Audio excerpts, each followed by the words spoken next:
You are your biggest liberator. You are your biggest enemy. You're your biggest friend. You're your biggest, you are your everything. You can choose what side you're on by choosing how much of you're going to be willing to invest in your own life. Are you going to be fully vested, or maybe just in part?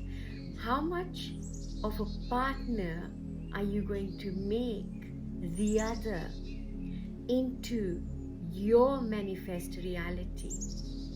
How much of it is going to be you? How much of it is going to depend on other people?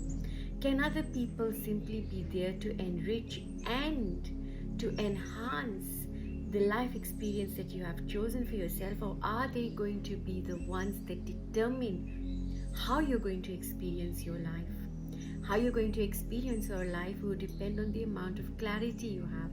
The clarity that you have will depend on the willingness that you have in embracing absolute participation, presence, poise, prayer into your own life, instigated not by anyone outside of yourself, but you yourself. Are you willing to take absolute responsibility for your life? If so, you are now eligible to enter the black hole of consciousness through which we all came. When you enter this black hole, anything can happen. In order for you to be able to access the black hole, you must be free. In order for you to be free, you free yourself in layers. You free yourself first through the freedom of this illusion that you are not free. See, it is an oxymoron, because we are free, we are always free, we are always liberated, we are always enlightened, we are always realized. But it's the illusion that we hold on to that says we're not. It's the illusion that says, I have so much to fear about. I need to think about limitations. I need to think about time. I need to think about everything that keeps us bound to a certain way. And that's all fear-based. There is no essence. There's actually nothing of essence, nothing of substance in anything that is a limitation, because it doesn't really exist, folks. It doesn't really exist. The only thing that is real, or the only thing that really exists, is that which is beyond illusion, which is that which is a black hole of possibility. That's the only thing that really exists. Possibility. Now, in order for you to become possible, in order for you to embrace this realm of possibility, you must believe that that is possible. When you believe that you are possible, you become possible, and you attract all possibility into your life.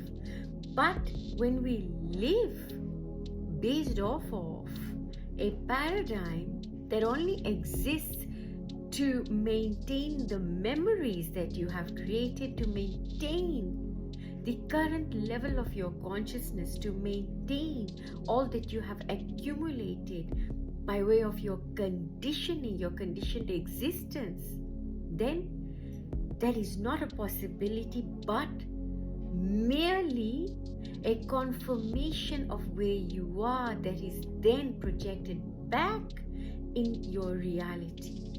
So in order for you to introduce a pinch of possibility, you are going to have to take that leap of faith into embracing the unknown, the factor of the unknown. When you jump into this factor of the unknown, at first it feels very, very, very uncomfortable, because you're not used to having so much power. You're not used to having this clean slate. You're not used to being the one that calls the shots. And actually you have been all this time. Yeah, the only difference is that now you know. Now you're in the know of you. And when you are in that zone, anything is possible. And you cannot enter that zone without an absolute awakening, because we are not, folks, talking about a mindset shift. We are not talking about psychological training. We're not talking about training the mind. We're not even talking about clearing the mind. We're not talking about meditation. We're not talking about focusing your thoughts or trying to train your brain. No. To enter that absolute state of possibility, you must first become a blank canvas. And then what you choose to etch on that canvas must not be born of a past experience. It's clean.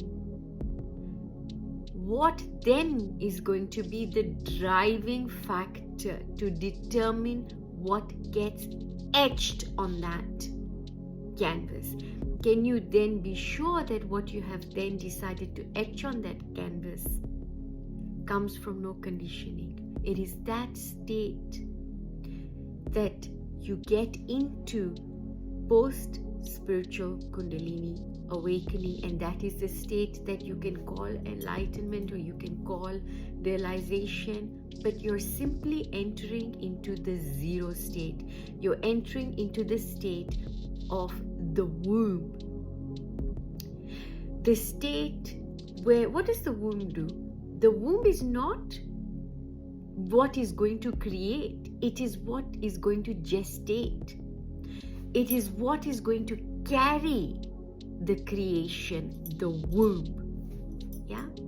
So when you enter into the womb, you enter into it as a possibility in itself, which will then begin to gestate in that womb.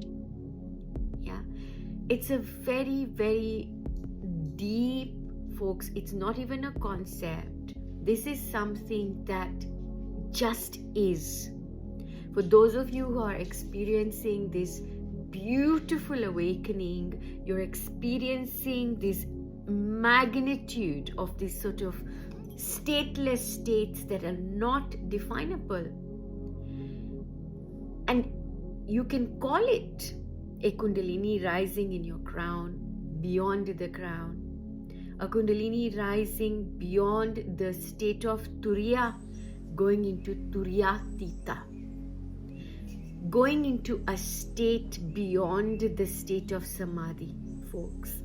So hold on to all of these things. There are lots of things that I've just touched upon that we are going to delve deeper into in our post of Kundalini rising in the crown chakra. Now, folks, remember, Kundalini and any post related to that which we have done so far, we have done in a way that doesn't take away the sanctity of this process.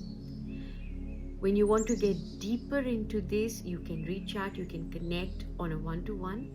But as far as our posts are concerned, they are only going to be as deep as we can go to preserve the sanctity of this, folks. Sending you so much love. Remember, you and I come from that very same place. We are here to experience what we want to experience, but we are not the experience.